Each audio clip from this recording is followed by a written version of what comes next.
Dame Tariana Turia has been laid to rest at Whangaehu Marae near Whanganui today. The co-founder of the Māori Party died last Friday, aged 80, after suffering a stroke.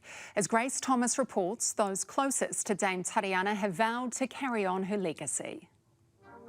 For the first time in 4 days, the sun came out at Whangaehu Marae on the last day of the tangihanga for Dame Tariana Turia. She has been described as a force of nature. And indeed, we have had gale force winds, torrential rain, snow falling on Te Kāui Maunga, and radiant sunshine as our tears blend with the laughter of love. The crowds remembering a tireless advocate in what some described as a formidable 18 years in Parliament. For those of you who are wondering who I am, I'm a survivor. If you know, you know. I'm a former private secretary to Minister Turia, and that's the end of that story. But it's great to see so many other survivors in the crowd as well. Tēnā koutou, tēnā tātou, kia kaha. She continued her political activism right up until the end of her life, just weeks ago joining the Hikoi mō te tiriti, protesting against the Treaty Principles Bill.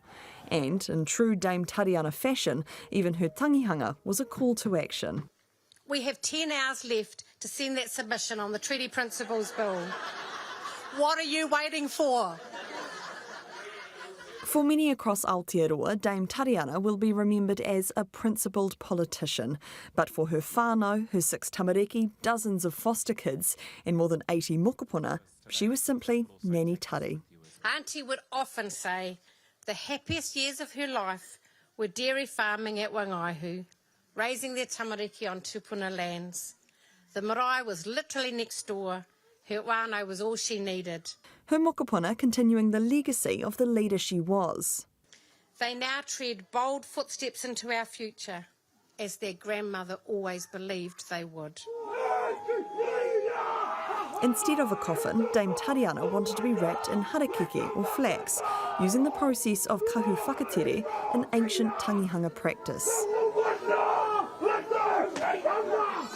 Carried by whānau, she was taken to the nearby Urupa and buried next to her late husband, George. One of the great champions of te ao Māori, now in her final resting place. Moi mai rā, e te mārei kura.